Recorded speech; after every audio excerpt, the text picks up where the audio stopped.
When police finally opened that apartment door in Hong Kong, they weren't prepared for what they found inside. The walls were covered in cute toys, stuffed animals. Merchandise of a well-known children's toy were everywhere, floor to ceiling. And sitting on the bed, a large plush mermaid doll. But something was wrong with it. And once you hear what that something was, you will never look at a child's toy the same way again. This story begins in Hong Kong, inside a busy entertainment district known for bright neon lights, crowded nightclubs, and late-night karaoke. It was early 1999 when a young woman named Fan Man Yi was trying to rebuild her life. Fan had grown up in an unstable home, struggled with addiction in her early 20s, and eventually found work as a nightclub hostess. The hours were long, the pay was uncertain, and many of the patrons came from Hong Kong's criminal underworld. But despite the chaos around her, Fan was known as gentle, soft-spoken, and determined to start over. In the months leading up to her death, Fan had crossed paths with a man named Chan Man Lok. Chan was a mid-level member of the Triads and made his money through drugs and prostitution. Fan had once stolen a small amount of money from him during one of her lowest moments. Chan found out, and instead of letting it go, he decided she needed to pay. He would take repayment into his own hands. On March 17, 1999, Fan was abducted. Chan and two younger accomplices grabbed her and dragged her to an apartment in Granville Road. To the outside world, it looked like any other low-rent flat in the district. Inside, the walls were covered in Hello Kitty merchandise, toys, and stuffed dolls. The largest was a plush mermaid Hello Kitty sitting on the bed. What happened next would turn this cute decor into something nightmarish.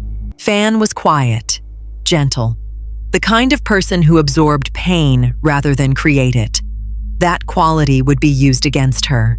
From the outside, it looked like any other low-rent flat in the district. Inside, it was covered in Hello Kitty, merchandise, toys, stuffed dolls. Everywhere you looked, the cheerful, blank-eyed face of a cartoon cat staring back from every surface. The largest doll was a Hello Kitty mermaid.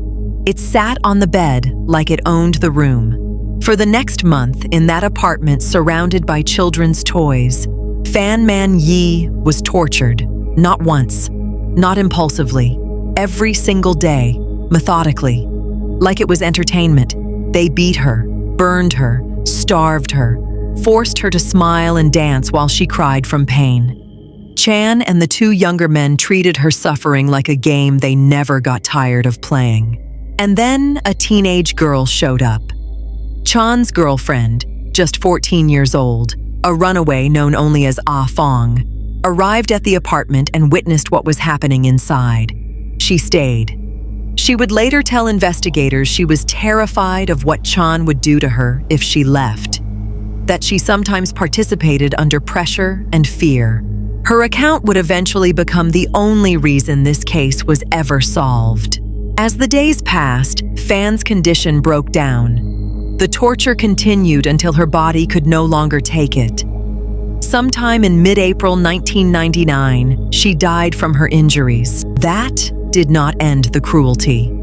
Chan refused to let her death become the end of her suffering. He ordered his accomplices to dismember her body. Her skull was boiled on the stove in an attempt to destroy evidence. The rest of her remains were discarded. But Chan wanted something: a trophy. Her killers believed the crime would never be discovered. They thought they had erased all evidence. And for a while, they were right. But the truth came from the person they least expected: the young teenage girl, Ah Fong. Months after the murder, she went to police claiming she was being haunted by Fan's ghost. She said she could not sleep, she could not eat, and she felt that Fan's spirit was following her everywhere. The only way to stop it, she said, was to tell the truth. Police took her seriously. They listened to her account, and when she agreed to lead them to the apartment, officers entered the Hello Kitty-themed flat and found a crime scene like nothing they had ever seen. The apartment was filthy and covered in trash, but the most shocking item was the mermaid Hello Kitty doll. Inside, it was Fan's skull. It was the moment the case received its infamous name. The trial that followed drew national attention. The evidence was so brutal that many details were withheld from the public to protect the victim's dignity. The 3 men were arrested and charged with murder. But prosecutors faced a challenge. Because Fan's body had been dismembered and most evidence destroyed, there was no way to determine exactly how she died. Without that cause of death, the court could not convict them of murder. Instead, Chan and his accomplices were convicted of manslaughter, false imprisonment, and preventing a lawful burial. They received life sentences with the possibility of parole after 20 years. Ah Fong was granted immunity for her testimony, a decision that still sparks debate today. She claimed she feared for her life, and investigators believed her testimony was the only way the crime would ever be uncovered. After the trial, the Hello Kitty murder became one of Hong Kong's most infamous cases. The image of a beloved children's character mixed with the horror of torture and murder left the public shaken. Many questioned how people could commit such cruelty for something as small as a stolen wallet. Others asked how the darkness inside that apartment could stay hidden in the middle of a crowded city. For years, residents of the building complained of strange sounds, crying, and unexplained cold spots near the apartment. Some refused to live on the same floor. Hong Kong's paranormal groups visited the site and claimed to feel overwhelming dread. Whether those experiences were real or whether they were the human mind trying to process something too dark to make rational sense of, nobody can say for certain. But the stories kept spreading, and the apartment kept its reputation long after the trial ended. And they added another eerie layer to the already haunting case. The Hello Kitty murder reminds us that evil can hide behind anything, even something designed to be harmless and cute.